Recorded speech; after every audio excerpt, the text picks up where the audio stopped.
여러분 집에 태양광 패널 설치하신 분 계시죠? 아니면 전기차 타시는 분? 요즘 ESG 투자하시는 분도 많으실 거예요. 친환경이니까 좋은 거 아닌가? 그렇게 생각하시는 분들 많으실 텐데요. 그 태양광 패널의 핵심 원료인 폴리실리콘이라는 게 있어요. 태양빛을 전기로 바꿔주는 핵심 재료인데 전 세계 태양광 패널의 95%가 이 폴리실리콘으로 만들어집니다. 그리고 전 세계 폴리실리콘 생산량의 약 35%에서 45%가 중국의 한 지역에서 나옵니다. 바로 신장 위구르 자치구예요. 우리가 입는 옷의 원료인 면화도 세계 생산의 약 20%가 이 지역에서 나오고요. 지금 입고 계신 옷이나 집에 있는 이불 속에도 이 지역의 면화가 들어있을 확률이 꽤 높습니다. 그런데 2025년 1월 미국이 강제노동 의혹 기업 37곳을 추가로 수입 금지 명단에 올렸어요. 누적 144개 기업이 됐습니다. 이게 무슨 뜻이냐면 한국 기업이 수출하는 전기차 배터리, 반도체 장비의 부품 하나, 원료 하나에 신장이 끼어 있으면 하루아침에 미국이나 유럽 시장 문이 닫힐 수 있다는 거예요. 실제로 미국 세관에서 신장산 원료가 의심되는 제품이 걸리면 배가 항구에서 꼼짝 못하고 몇 달씩 묶여있는 일이 벌어지고 있습니다. 돈이 오가는 실제 문제예요. 그런데 이 공급망 리스크를 만든 원인을 끝까지 추적해 올라가면 놀랍게도 2026년 2월 카불에 떨어진 폭탄까지 연결됩니다. 폭탄을 떨어뜨린 건 미국이 아닙니다. 러시아도 아닙니다. 20년 동안 탈레반을 먹이고 숨겨주고 무기까지 쥐어줬던 파키스탄이었어요. 자기가 키운 자식의 심장에 폭탄을 던진 겁니다.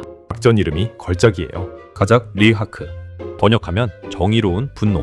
내가 만든 정권을 내 손으로 폭격하면서 붙인 이름이 정의로운 분노라뇨. 이 폭격을 하게 만든 진짜 배경에는 중국이 있습니다. 중국이 위구르족한테 저지른 일 하나가 국경을 넘고 바다를 건너 전쟁까지 만들어냈어요. 그리고 그 여파가 지금 우리 공급망까지 흔들고 있습니다. 어떻게 그게 가능했는지 지금부터 하나씩 풀어보겠습니다. 2026년 1월 19일 카불에서 가장 안전하다는 샤르에나우 상업지구.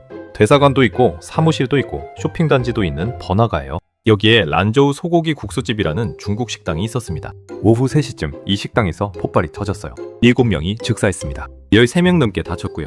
이탈리아 자선단체 이머전시가 운영하는 인근 외과센터에 사상자 20명이 실려왔다고 발표했어요. 여기까지만 들으면 또 중동 뉴스겠거니 하실 수 있죠? 그런데 이 식당이 보통 식당이 아니었습니다. 중국인 사업가들이 단골로 드나들던 곳이었고 운영자는 중국 신장 출신 무슬림 압둘마지드라는 사람과 그 아내 그리고 아프간 파트너가 함께 운영하고 있었어요. 중국 국영방송 CCTV는 중국 국적자 1명이 사망하고 5명이 중상을 입었다고 보도했습니다. 우연히 중국인이 다친 게 아니라 처음부터 중국인을 노린 공격이었던 겁니다. 다음날 이슬람 국가 호라산 지부 ISIS-K가 자체 뉴스 통신인 아마크를 통해 범행 성명을 냅니다. 자살 폭탄 공격자가 식당에 들어가 30분 정도 손님이 모이기를 기다린 뒤 폭탄 조끼를 터뜨렸다고 밝혔어요. 성명의 핵심 문자는 이겁니다. 위구르 무슬림에 대한 중국 정부의 범죄가 갈수록 심각해지고 있으며 중국 국민을 우리의 공격 대상 명단에 올렸다. 이 한 문장이 모든 비극의 열쇠예요. 그리고 여기서 궁금한 게 생깁니다. 왜 중국인들이 그 위험한 아프가니스탄에 있었던 걸까요? 그것도 한두 명이 아니라 엔지니어, 광부, 기술자, 사업가들이 줄줄이요. 탈레반이 집권한 이후로 사방 국가들이 거의 다 빠져나간 나라에 중국만 남아있었던 이유가 뭘까요? 답은 그 나라의 땅 밑에 있습니다. 아프가니스탄 하면 전쟁, 가난, 탈레반 이런 이미지가 먼저 떠오르시죠? 틀린 말은 아닙니다.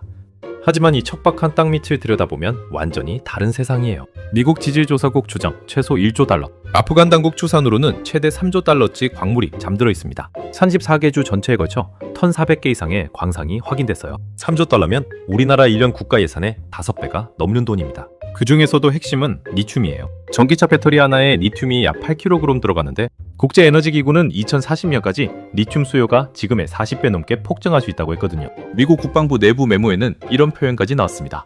아프가니스탄은 리튬의 사우디아라비아다. 미국 지질조사국은 아프간이 세계적으로 인정받는 미래의 주요 리튬 공급원이 될 수 있다고까지 했어요. 리튬만이 아닙니다. 구리도 엄청나요. 아프간에 추정 3천만 톤 이상의 구리가 매장돼 있는데 요즘 전기차 한 대에 들어가는 구리가 일반 자동차의 4배입니다. AI 데이터 센터를 돌리려면 전력망이 필요하고 전력망을 깔려면 구리가 필수죠. 세계 최대 구리 소비국이 어딜까요? 바로 중국이에요. 여기에 히토류까지.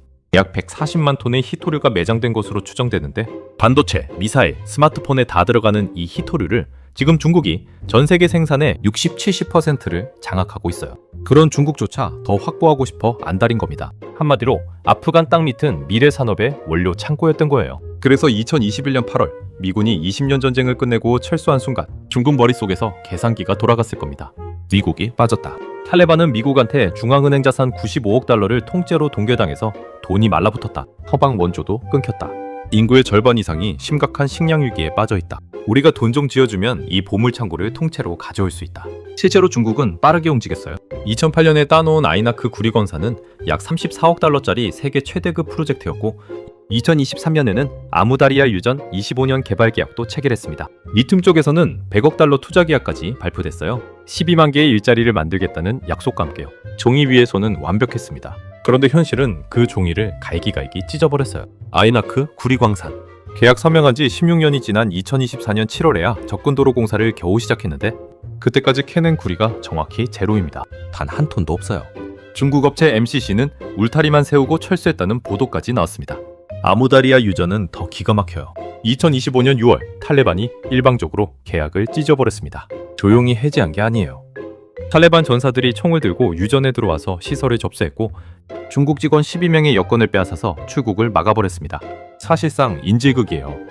외국에서 일하는데 여권을 뺏기면 어디로도 갈 수 없잖아요. 2026년 2월까지도 중국인 직원 3명의 여권이 270일 넘게 탈레반 손에 잡혀 있었다는 보도가 나왔습니다. 270일이면 9개월이에요. 9개월 동안 집에도 못 가고 나라 밖으로도 못 나가는 겁니다. 돈 준다고 친구 되는 줄 알았는데 그 친구가 총을 들고 돌아선 겁니다. 리튬 100억 달러 투자 약속도 구리, 34억 달러 프로젝트도 현실에서는 한 발짝도 앞으로 나가지 못하고 있어요. 대체 왜 이렇게 됐을까요? 왜 탈레반은 가장 큰 돈줄인 중국을 이렇게 대하는 걸까요? 이걸 이해하려면 중국 서쪽 끝을 봐야 합니다. 그곳에서 벌어진 일이 수천 킬로미터 떨어진 아프간의 유전과 광산에서 총성이 울리게 된 원인이거든요. 신장 위구르, 자치구. 중국 전체 면적의 약 6분의 1을 차지하는 한반도의 7배가 넘는 광활한 땅입니다. 여기에 위구르족이라는 투르크계 무슬림 민족이 약 1160만 명 살고 있어요. 이 사람들은 문화적으로 베이징보다 카자흐스탄이 더 가까워요. 언어도 투르크어 계열이고 문자도 아랍 문자를 써요. 과거에 동투르키스탄 공화국이라는 독립국가를 두 번이나 세운 적도 있는 사람들입니다. 그런데 1949년 중국 공산당이 들어서면서 약속합니다. 자치권 보장해줄게. 같이 잘 살자. 현실은 정반대였어요. 먼저 한족을 대거 이주시켰습니다. 1953년에 한족 비율이 6%밖에 안 됐는데 2020년에는 42%까지 치솟았어요. 원래 주인이었던 위구르족이 44%니까 거의 맞먹게 된 거죠. 뒤에 온 한족이 좋은 일자리와 관리직을 가져갔고 위구르족은 자기 땅에서 천천히 밀려났습니다. 여기에 핵실험까지 겹쳤어요. 1964년부터 1996년까지 신장의 롬노르 사막에서 핵실험을 45번 했습니다. 대기 중 폭발만 23번이에요. 히로시마에 떨어진 원자폭탄이 한 번이 돼 이 사막에서 대기 중으로 23번 터진 겁니다. 그 방사능 피해를 누가 입었겠습니까? 바로 그 주변에 살던 위구르 주민들이었죠. 2017년부터는 차원이 달라집니다. 대규모 수용시설이 등장한 거예요. 위성사진으로도 보이는 거대한 건물들이 하나둘 생겨났습니다. 중국은 직업훈련센터라고 했지만 2022년 UM 인권 최고대표 사무소가 발표한 보고서는 신장에서 심각한 인권 침해가 벌어졌다고 공식 결론 내렸어요. 100만 명 이상이 구금되어 있다는 신뢰할 만한 보고를 받았다고 밝혔고 일부 연구자들은 180만 명까지 추정합니다. 한 위구르 여성의 증언이 있습니다. 수용소에서 나온 뒤 이렇게 말했어요. 안에서는 내 이름 대신 번호로 불렸습니다. 기도하면 벌을 받았고 내 말을 쓰면 처벌받았습니다. 자기 이름도, 자기 언어도, 자기 신앙도 빼앗긴 사람들이 100만 명 넘게 갇혀 있었다는 겁니다. 미국과 유럽 여러 나라가 이를 심각한 인권 침해로 공식 규정한 이유가 여기에 있어요. 그리고 이 탄압은 수천 킬로미터 떨어진 아프간에서 예상치 못한 방식으로 폭발하게 됩니다. 자, 이제 퍼즐이 맞춰지기 시작합니다. 중국이 아프간에 들어간 진짜 이유가 자원만이 아니었어요. 아프가니스탄은 신장과 와칸 해랑이라는 좁은 국경을 맞대고 있습니다. 길이 약 350km, 가장 좁은 곳은 폭이 15km밖에 안 되는 산악 통로예요.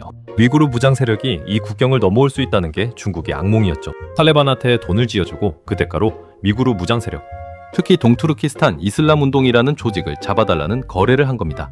탈레반 입장에서도 거절할 이유가 없었어요. 미국한테 중앙은행 자산 95억 달러를 동결당하고 원조 끊기고 인구 절반 이상이 심각한 식량 위기에 빠졌는데 인권 타령 없이 돈 주겠다는 나라가 나타났으니까요. 비유하자면 반에서 따돌림 당하던 애한테 부잣집 아이가 나랑 친구하자, 대신 나 괴롭히는 애들 좀 막아줘 한 격입니다. 겉보기에는 서로 이득인 완벽한 거래였어요. 하지만 이 거래에 치명적 결함이 숨어 있었습니다. 여기서 등장하는 게 아까 카부 식당을 폭파한 ISIS-K입니다. 이 조직 탈레반이랑 한편이라고 생각하시면 큰 오산이에요. 오히려 탈레반의 적입니다. 얼마나 극단적이냐면 2021년 미군 철수 때 카불 공항에서 자살폭탄으로 미군 13명, 포함 170명 넘게 죽인 게 바로 이 조직이에요. 여성교육 금지하고 음악태면 처벌하는 탈레반조차 이들 기준에서는 너무 온건하다고 공격 대상입니다. 이들한테 중국은 완벽한 표적이에요.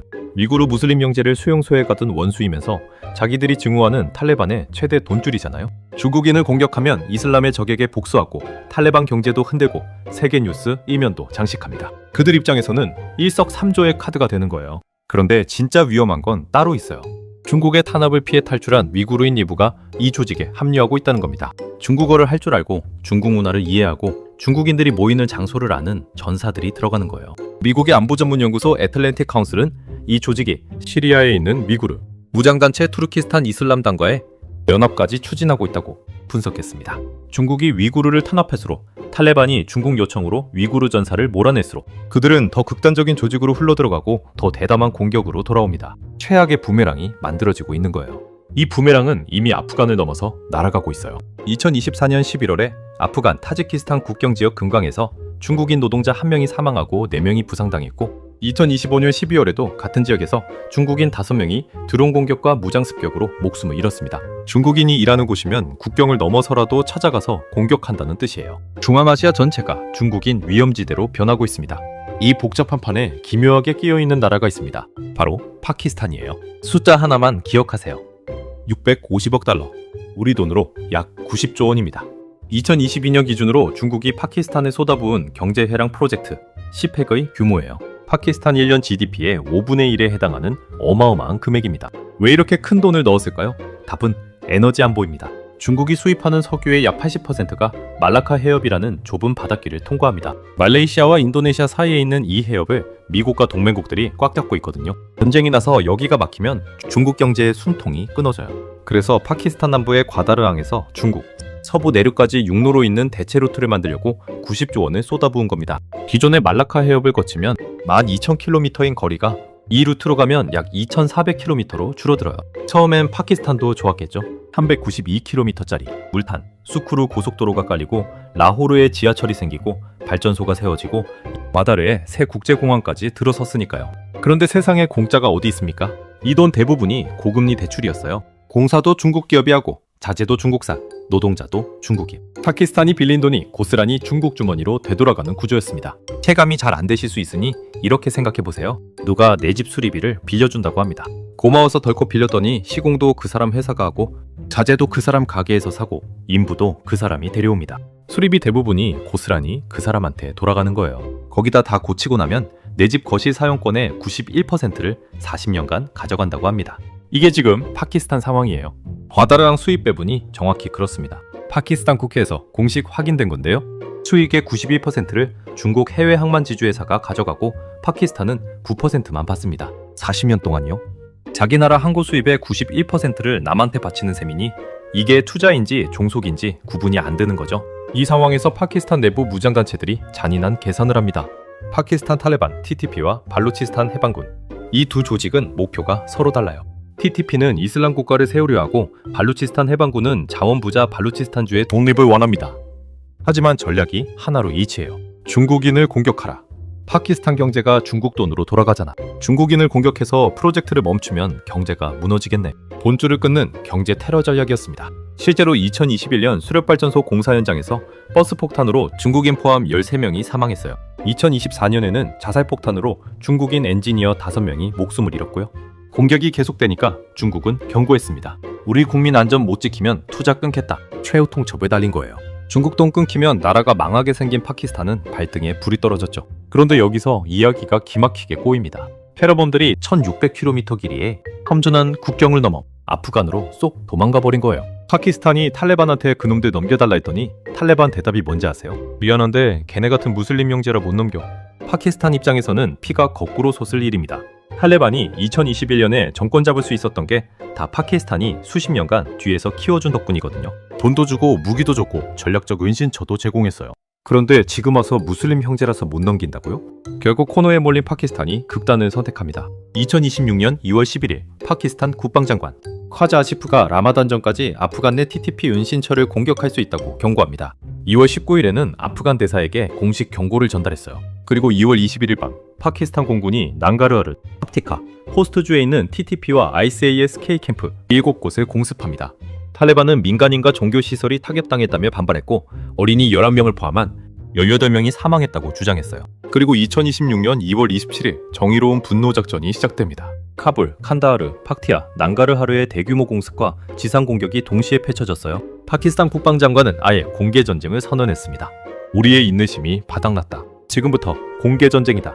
파키스탄군 발표에 따르면 22개 군사시설을 타격하고 탈레반 전초기지 83곳에 파괴했으며 전차와 장갑차 80대 이상을 파괴하고 435명의 탈레반 전투원을 사살했다고 합니다. 하지만 국제 언론들이 확인한 현실은 달랐어요. 카불의 오미드 약물 중독 재활병원이 폭격에 맞아 수백 명의 민간인이 사상당했습니다.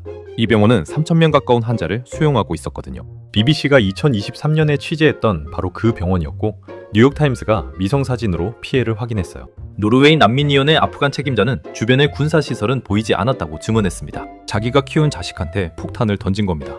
왜? 진짜 이유가 뭘까요? 테러범 잡으려고? 겉으로는 그렇죠. 하지만 많은 전문가들은 이게 중국한테 보여주기 위한 거라고 봅니다. 형님, 보이시죠?